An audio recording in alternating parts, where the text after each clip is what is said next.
Hey, welcome to the Prime Prejudice Read Aloud for today. I really appreciate you joining in, and thank you so much. I am back in my closet, as you can see. So, hey Mom, how's it going? Oh, and thank you so much for donating. Really appreciate it. Thank you for my mom, Kelly Skinner, for buying me a coffee, as well as for Johnny Swanson for buying me another one. I really appreciate it, and so thank you guys.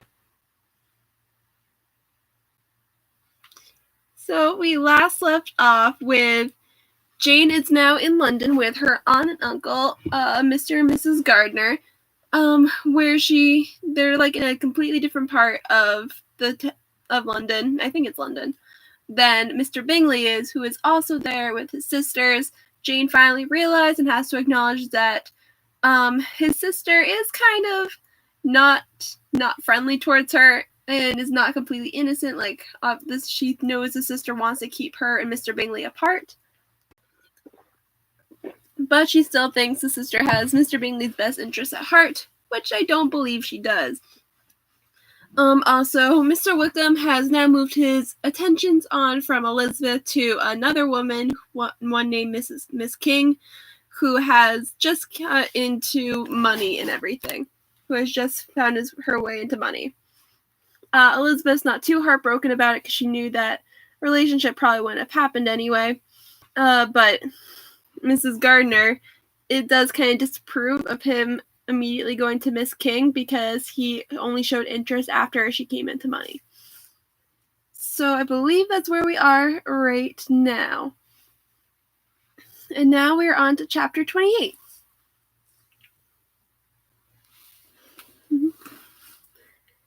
Every object in the new day's journey was new and interesting to Elizabeth, and her spirit were in a state of enjoyment, for she had seen her sister looking so well as to banish all fear for her health, and the prospect of her northern tour was a constant source of delight.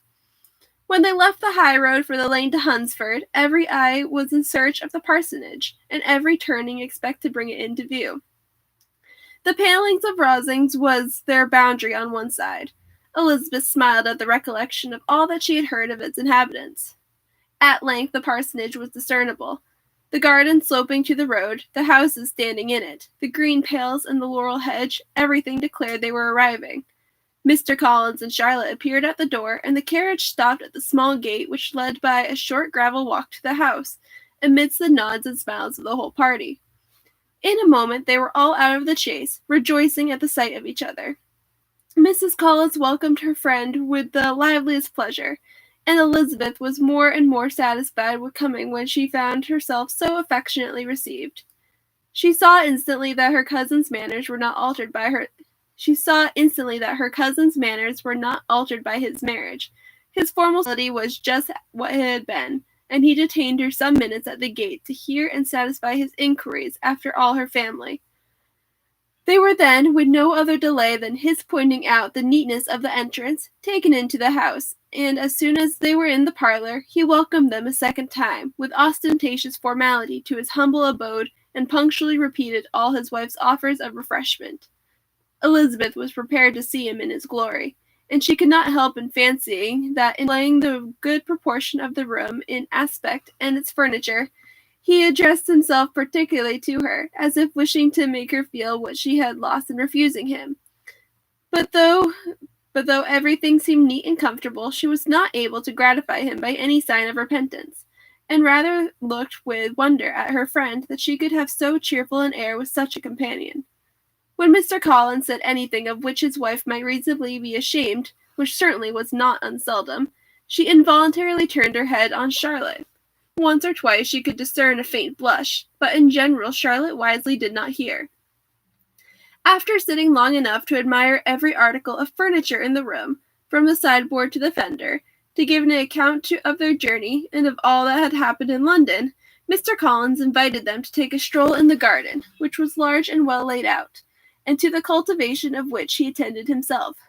To work on this garden was one of his most respectable pleasures, and Elizabeth admired the command of countenance with which Charlotte talked of the healthfulness of the exercise, and owned she encouraged it as much as possible.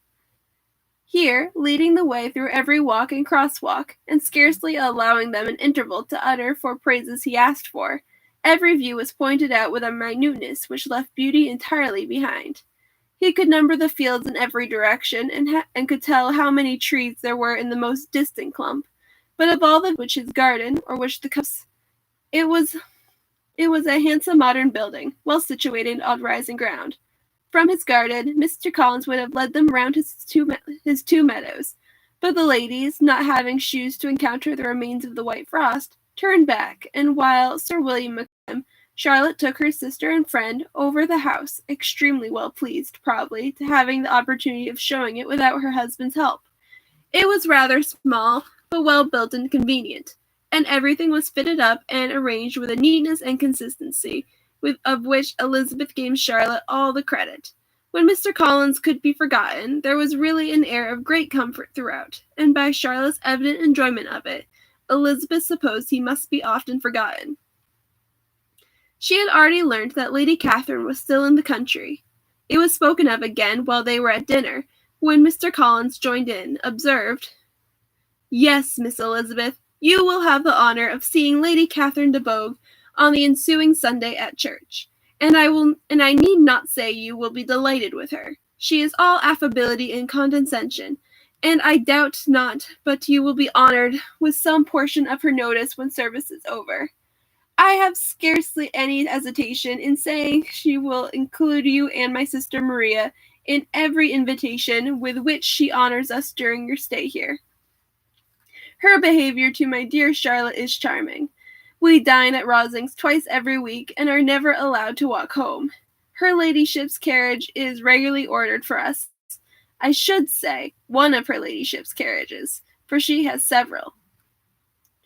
Lady Catherine is a very respectable, sensible woman indeed," added Charlotte, "and a most attentive neighbour." "Very true, my dear, that is exactly what I say. She is the sort of woman whom one cannot regard without too much deference." The evening was spent chiefly in talking over Hertfordshire news, and telling again what had already been written, and when it closed, Elizabeth, in the solitude of her chamber, had to meditate upon Charlotte's degree of contentment, to understand her address in guiding, and composure in bearing with, her husband, and to acknowledge that it was all done very well. She had also to anticipate how her visit would pass, the quiet tenor of their usual employments, the vexatious interruptions of Mr. Collins, and the gaieties of their intercourse with Rose. A lively imagination soon settled it all. About the middle of the next day, as she was in her room getting ready for a walk, a sudden noise below seemed to speak the whole house in confusion, and after listening a moment, she heard somebody running upstairs in a violent hurry, and calling loudly after her. She opened the door and met Maria in the landing place, who, breathless with agitation, cried out, "Oh, my dear Eliza, pray make haste into the dining room, for there is such a sight to be seen. I will not tell you what it is. Make haste and come down this moment." Elizabeth asked questions in vain. Maria would tell her nothing more, and down they ran into the dining room, which fronted the lane, in quest of this wonder. It was two ladies stopping in a low phaeton at the garden gate. "And this is all!" cried Elizabeth. "I expected at least that the pigs were not into the garden, and here is nothing but Lady Catherine and her daughter." "La, my dear!" said Maria, quite shocked at the mistake. "It is not Lady Catherine. The old lady is Mrs. Jenkinson, who lives with them. The other is Miss de Bourgh. Only look at her. She is quite a little creature. Who would have thought that she could be so thin and small? She is abominably rude to keep Charlotte out of doors in all this wind. Why does she not come in?" "Oh, Charlotte says she hardly ever does. It is the greatest of favours when Miss de Bourgh comes in." "I like her appearance," said Elizabeth, struck with other ideas. "She looks sickly and cross. Yes, she will do for him very well. She will make him a proper wife." Mr. Collins and Charlotte were both standing at the gate in conversation with the ladies, and Sir William, to Elizabeth's high diversion, was stationed in the doorway, in earnest contemplation of the greatness before him, and constantly bowing whenever Miss de Bourgh looked that way. At length there was nothing more to be said. The ladies drove on, and the others returned into the house. Mr. Collins no sooner saw the two girls than he began to congratulate them on their good fortune, which Charlotte explained by letting them know what the whole party was asked to dine at Rosings the next day. And that is the end of chapter 28. So it looks like Mr. Collins is as ridiculous as ever, but Charlotte seems to be dealing with it pretty well. She seems to enjoy it for the most part. I have a feeling she keeps telling him to exercise, not for his health, but more to keep him out of the house. That's just my guess. And we have finally caught a glimpse of Mr. Bark, who is... I'm never pronouncing that name right, I'm sorry. So we caught a glimpse of Lady Catherine's daughter, who is possibly, who is betrothed to Mr. Darcy since birth or whatever. So we've seen her a little bit so far. And yeah, you're right. Charlotte's fine as long as she doesn't have to deal with Mr. Collins. Because who would want to deal with Mr. Collins? Let's be real. Alright, we are on to chapter 29. Thank you guys so much for tuning in. I appreciate it. Mr. Collins' triumph, in consequence of this invitation, was complete. The power of displaying the grandeur of his patroness to his wondering visitors, and of letting them see her civility towards himself and his wife, was exactly what he had wished for, and that an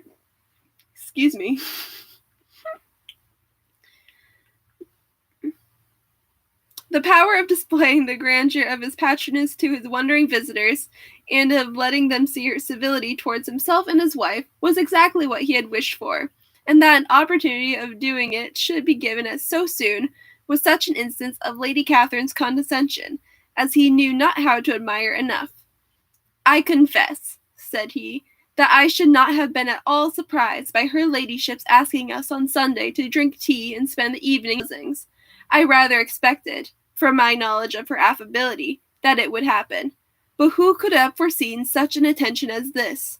Who could have imagined that we should receive an invitation to dine there, an invitation, moreover, including the whole party, so immediately after your arrival? I am the less surprised at what has happened, replied Sir William, from the knowledge of what the manners of the great really are, which my situation in life has allowed me to acquire. About the court, such instances of elegant breeding are not uncommon. Scarcely anything was talked of the whole day or next morning, but their visit to Rosings. Mr. Collins was carefully instructing them in what they were to expect, that the sights of such rooms, so many servants, and so splendid a dinner, might not wholly overpower them. When the ladies were separating for the toilet, he said to Elizabeth, Do not make yourself uneasy, my dear cousin, about your apparel. Lady Catherine is far from requiring that elegance of dress in us which becomes herself and her daughter. I would advise you merely to put on whatever of your clothes is superior to the rest. There is no occasion for anything more. Lady Catherine will not think the worst of you for being simply dressed. She likes to have the distinction of rank preserved. While they were dressing, he came 2 or 3 times to their different doors to recommend their being quick, as Lady Catherine very much objected to being kept waiting for her dinner. Such formidable accounts of her ladyship and her manner of living quite frightened Miss Maria Lucas, who had been little used to company, and she looked forward to her introduction at Rosings with as much apprehension as her father had done to his presentation at St. James. When the weather was fine, they had a pleasant walk of about half a mile across the park. Every park has its beauty and its prospects, and Elizabeth saw much to be pleased with, though she could not be in such raptures as Mr. Collins expected the scene to inspire, and was but slightly affected by his enumeration of the windows in front of the house, and his relation of what the glazing altogether had originally cost Sir Louis de Bourgh. When they ascended the steps to the hall,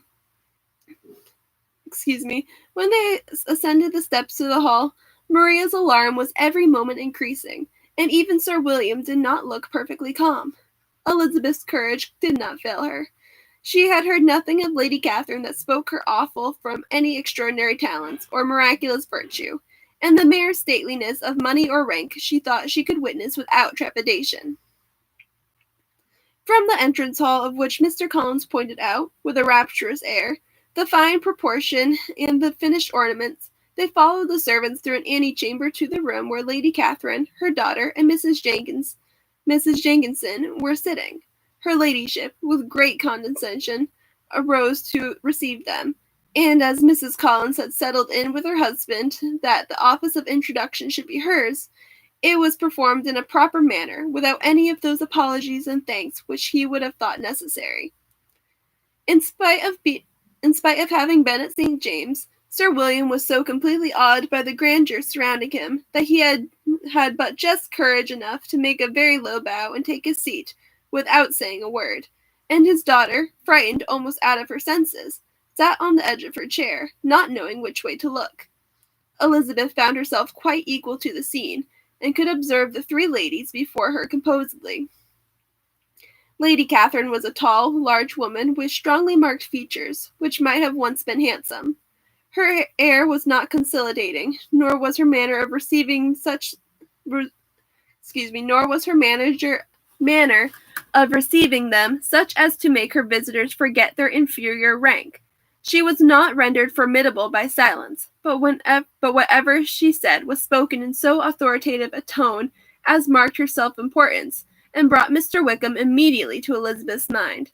And from the observation of the day altogether, she believed Lady Catherine to be exactly what he represented.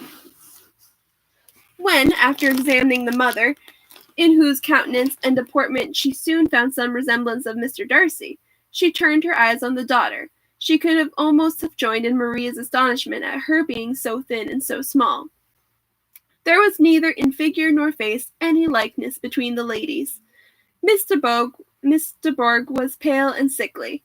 Her features, though not plain, were insignificant, and she spoke very little except in a low voice to Mrs. Jenkinson, in whose appearance there was nothing remarkable, and who was entirely engaged in listening to what she said and placing a screen in the proper direction before her eyes. After sitting a few minutes, they were all sent to one of the windows to admire the view, Mr. Collins attending them to point out its beauties, and Lady Catherine kindly informing them that it was much better worth looking at in the summer. The dinner was exceedingly handsome, and there were all the servants and all the articles of plate which Mr. Collins had promised. And, as he had likewise foretold, he took his seat at the bottom of the table, by her ladyship's desire, and looked as if he felt that nothing could furnish nothing greater. Life could furnish nothing greater. He carved and ate and praised with delighted alacrity, and every dish was commended, first by him and then by Sir William, who was now enough recovered to echo whatever his son-in-law said in a manner which Elizabeth wondered Lady Catherine could bear.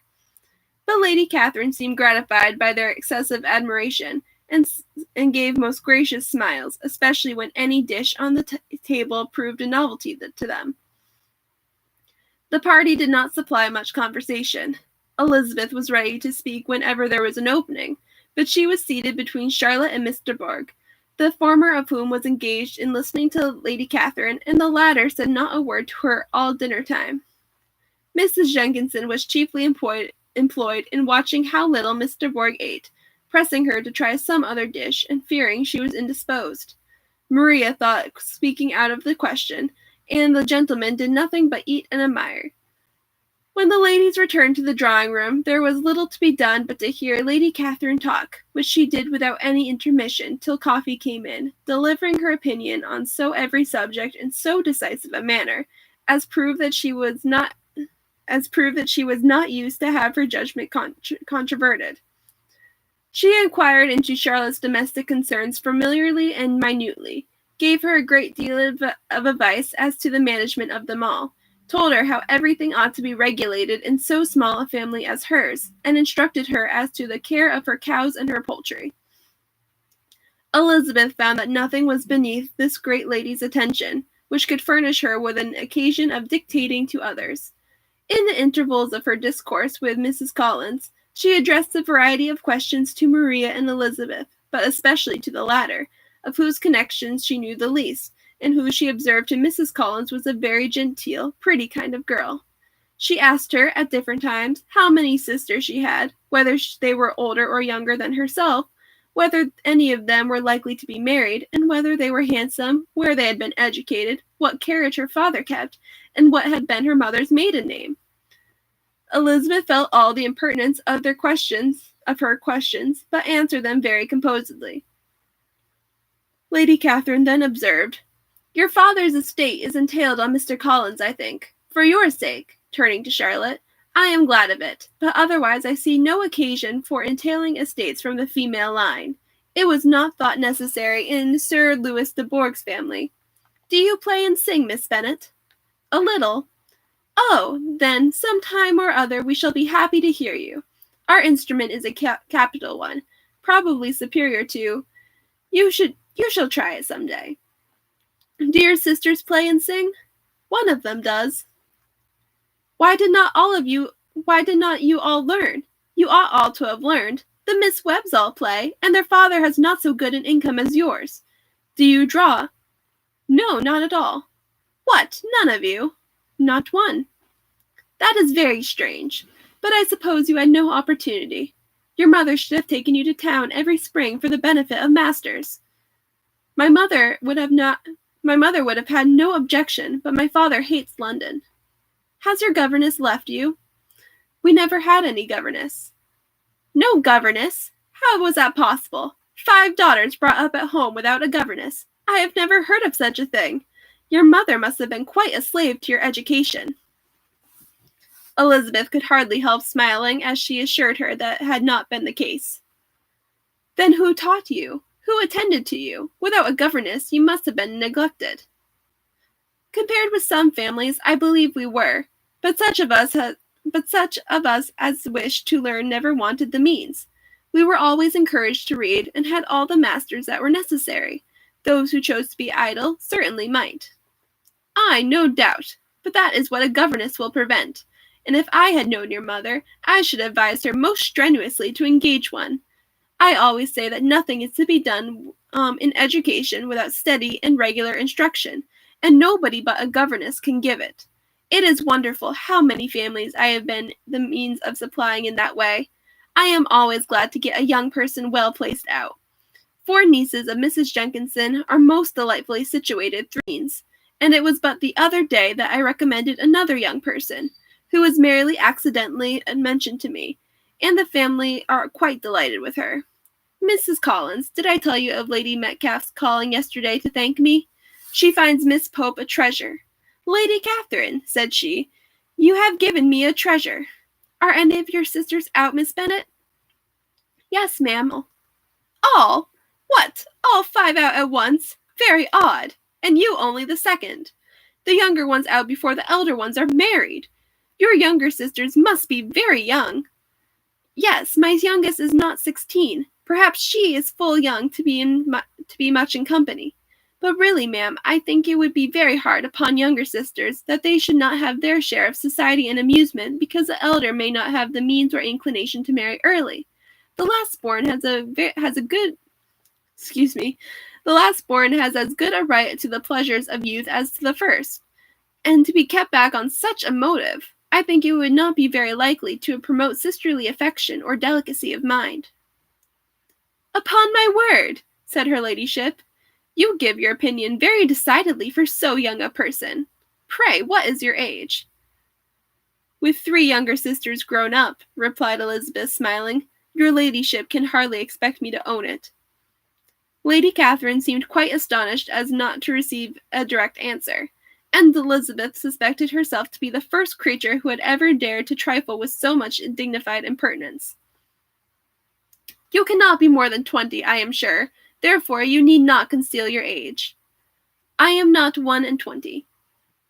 When the gentlemen had joined them, and tea was over, the card tables were placed. Lady Catherine, Sir William, and Mr. and Mrs. Collins sat down to quadrille, and as Miss de Bourgh chose to play at Casino, the 2 girls had the honor of assisting Mrs. Jenkinson to make up her party. Their table was superlatively stupid. Scarcely a syllable was uttered that did not relate to the game, except when Mrs. Jenkinson expressed her fears of Miss de Bourgh's being too hot or too cold, or having too much or too little light. A great deal more passed at the other table. Lady Catherine was generally speaking, stating the mistakes of the 3 others, or relating some anecdote of herself. Mr. Collins was employed in agreeing to everything her ladyship said, thanking her for every fish he won, and apologizing if he thought he won too many. Sir William did not say much. He was storing his memory with anecdotes and noble names. When Lady Catherine and her daughter had played as long as they chose, the tables were broken up, the carriage was offered to Mrs. Collins, gratefully accepted and immediately ordered. The party then gathered round the fire to hear Lady Catherine determine what weather they were to have on the morrow. From these instructions they were summoned by the arrival of the coach, and with many speeches of thankfulness on Mr. Collins' side, and as many bows as on Sir William's, they departed. As soon as they had driven from the door, Elizabeth was called on by her cousin to give her opinion of all that she had seen at Rosings, which, for Charlotte's sake, she made more favourable than it really was. But her commendation, though costing her some trouble, could by no means satisfy Mr. Collins, and he was very soon obliged to take her ladyship's praise into his own hands. And that is the end of chapter 29. Man, Lady Catherine is a peach, ain't she? It was a lot of questions. It was basically an interrogation, which is so weird. And it was just, like, crazy. Like, can you imagine how intrusive that is? Like, nobility be damned. That is just intrusive. And thank you guys so much for joining in. I really appreciate it. Remember, if you share the playlist, which I have linked in the chat with the hashtag Prime Prejudice Read Aloud on Twitter, then I will give you a shout out in my next video. And you're right, Mom. She did hold up really well. She kept her temper, and I am definitely glad she did not cower before Lady Catherine and just spoke her mind. I really like that. Like, I thought she did really well with that. So, thank you guys for tuning in, and now we are on to chapter 30. Sir William stayed only a week at Hunsford, but his visit was long enough to convince him of his daughter's being most comfortably settled, and of her possessing such a husband and such a neighbour as were not often met with. While Sir William was with them, Mr. Collins devoted his morning to driving him out in his gig, and showing him the country. But when he went away, the whole family returned to their usual employments, and Elizabeth was thankful to find that they did not see more of her cousin by the alteration, for the chief of the time between breakfast and dinner was now passed by him either at work in the garden, or in reading and writing, and looking out of the window in his own book-room, which fronted the road. The room in which the ladies sat was backwards. Elizabeth had at first rather wondered that Charlotte should not prefer the dining parlour for common use. It was a better-sized room, and had a more pleasant aspect, but she soon saw that her friend had an excellent reason for what she did, for Mr. Collins would undoubtedly have been much less in his own apartment had they sat in one equally lively, and she gave Charlotte credit for the arrangement. From the drawing-room they could distinguish nothing in the lane, and were indebted to Mr. Collins for the knowledge of what carriages went along, and how often especially Miss de Bourgh drove by in her phaeton, which he never failed coming to inform them of, though it happened almost every day. She not unfrequently stopped at the parsonage, and had a few minutes' conversation with Charlotte, but was scarcely ever prevailed upon to get out. Very few days passed in which Mr. Collins did not walk to Rosings, and not many in which his wife did not think it necessary to go likewise, until Elizabeth recollected that there might be other family livings to be disposed of. She could not understand the sacrifice of so many hours. Now and then they were honoured with a call from her ladyship, and nothing escaped her observation that was passing in the room during these visits. She examined into their employments, looked at their work, and advised them to do it differently, found fault with the arrangement of the furniture, or detected a housemaid in negligence, and if she accepted any refreshment, seemed to do it only for the sake of finding out that Mrs. Collins' joints of meat were too large for her family. Elizabeth soon perceived that though this great lady was not in commission of the peace of the county, she was a most active magistrate in her own parish, the minuteness concerns of which were carried to her by Mr. Collins, and whenever any of the cottagers were disposed to be quarrelsome, discontented, or too poor, she sallied forth into the village to settle their differences, silence their complaints, and scold them into harmony and plenty. The entertainment of dining at Rosings was repeated about twice a week, and, allowing for the loss of Sir William, and there being only one card table in the evening, every such entertainment was the counterpart of the first. Their other engagements were few, as the style of living in the neighborhood in general was beyond Mr. Collins's reach. This, however, was no evil to Elizabeth, and upon the whole she spent her time comfortably enough. There were half hours of pleasant conversation with Charlotte, and the weather was so fine for the time of year that she had often great enjoyment out of doors. Her favorite walk, and where she frequently went while the others were calling on Lady Catherine, was along the open grove which edged that side of the park, where there was a nice sheltered path, which no one seemed to value but herself, and where she felt beyond the reach of Lady Catherine's curiosity. In this quiet way, the first fortnight of her visit soon passed away. Easter was approaching, and the weeks preceding it was to bring an addition to the family at Rosings, which in so small a circle must be important. Elizabeth had heard soon after her arrival that Mr. Darcy was expected there in the course of a few weeks, and though there were not many of her acquaintances whom she did not prefer, his coming would furnish one comparatively new to look at. His coming would furnish one comparatively new to look at in their Rosings parties, and she might be amused in seeing how hopeless Miss Bingley's designs on him were, by his behaviour to his cousin, for whom he was evidently destined by Lady Catherine, who talked of his coming with the greatest satisfaction, spoke of him in terms of the highest admiration, and seemed almost angry to find that he had already been frequently seen by Miss Lucas and herself. His arrival was soon known at the parsonage, for Mr. Collins was walking the whole morning within view of the lodges opening into Hunsford Lane, in order to have the earliest assurance of it, and after making his bow as to the carriage turned into the park, hurried home with the great intelligence. On the following morning he hastened to Rosings to pay his respects. There were 2 nephews of Lady Catherine to require them, for Mr. Darcy had brought with him a Colonel Fitzwilliam, the younger son of his uncle Lord, and, to the great surprise of all the party, when Mr. Collins returned, the gentleman accompanied him. Charlotte had seen them from her husband's room, crossing the road, and immediately running into the other, told the girls what an honour they might expect, adding, "I may thank you, Eliza, for this piece of civility. Mr. Darcy would never have come so soon to wait upon me." Elizabeth had scarcely time to disclaim all right to the compliment, before their approach was announced by the door-bell, and shortly afterwards the 3 gentlemen entered the room. Fitzwilliam, who led the way, was about 30, not handsome, but in person and address most truly the gentleman. Mr. Darcy looked just as he had been used to look in Hertfordshire, paid his compliments, with his usual reserve, to Mrs. Collins, and whatever might be his feelings toward her friend, met her with every appearance of composure. Elizabeth merely curtsied to him without saying a word. Colonel Fitzwilliam entered into conversation directly with the readiness and ease of a well-bred man, and talked very pleasantly, but his cousin, after having addressed a slight observation on the house and garden to Mrs. Collins, sat for some time without speaking to anybody. At length, however, his civility was so far awakened as to inquire of Elizabeth after the health of her family. She answered him in the usual way, and after a moment's pause added, "My eldest sister has been in town these 3 months. Have you never happened to see her there?" She was perfectly sensible that he never had, but she wished to see whether he would betray any consciousness of what passed between the Bingleys and Jane, and she thought he looked a little confused as he answered that he had never been so fortunate as to meet Miss Bennet. The subject was perused no further, and the gentlemen soon afterwards went away. And that is the end of chapter 30.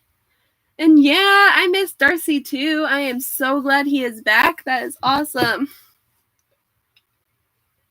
It has been too long since we've had Darcy. So, thank you guys for tuning in. I really appreciate it. I hope you guys liked these chapters, and I can't wait to see you guys tomorrow. So, thank you, and stay safe, everyone. Have a good day.